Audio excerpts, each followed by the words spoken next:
అదృష్టం తలుపు తట్టే సమయం వస్తే ఎవ్వరూ ఆపలేరు.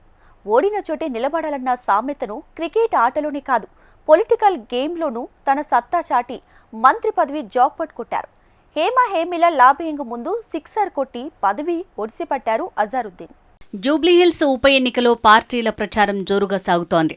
ఈ ఎన్నికలో ఎవరు గెలిస్తే వారికి పొలిటికల్ మైలేజ్ వచ్చే అవకాశం ఉంది.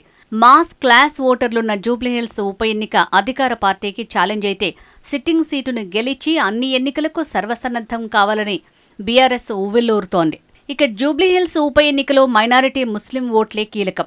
మొత్తం ఓటర్ల సంఖ్య 4 లక్షలకు పైగా ఉంటే అందులో ముస్లింల ఓటే దాదాపు 1,30,000 వరకు ఉన్నాయి.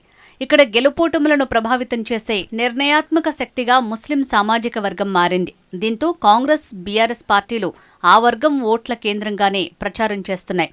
మైనారిటీ ఓట్లకు గాలం వేసే ప్లాన్లో భాగంగానే కీలక నిర్ణయం తీసుకుంది కాంగ్రెస్ హైకమాండ్. ఇదే స్థానంలో గత ఎన్నికల్లో పోటీ చేసి ఓడిపోయిన మాజీ క్రికెటర్, మాజీ ఎంపీ అజారుద్దీన్కు మంత్రిగా అవకాశం ఇచ్చింది కాంగ్రెస్. దీన్ని గేమ్ చేంజర్ నిర్ణయంగా భావిస్తోంది ఆ పార్టీ. కాంగ్రెస్ ప్రభుత్వం వచ్చినప్పటి నుంచి ముస్లిం కోటాలో మంత్రి పదవి ఎవరికి అంటూ రకరకాల ప్రచారం జరిగింది.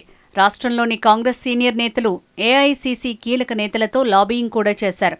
ఇలా ఎన్ని రకాల రాజకీయ ఎత్తులు వేసినా కాలం కలిసొస్తే అదృష్టం తలుపు తట్టుకుంటూ వస్తుందని అంటారు. అచ్చం అలానే అజారుద్దీన్కు అమాత్య పదవి దక్కింది. గత ఎన్నికల్లోనే జూబ్లీహిల్స్లో అజారుద్దీన్ గెలిస్తే మంత్రిగా అవకాశం వచ్చేదనే ప్రచారం ఉంది. కానీ మాగంటి చేతిలో ఓటమి చెందారు. అయితే ఎమ్మెల్యే మాగంటి అకాల మరణంతో అదే జూబ్లీహిల్స్ ఉప ఎన్నిక కేంద్రంగా అజారుద్దీన్కు మంత్రి పదవి వచ్చిందట.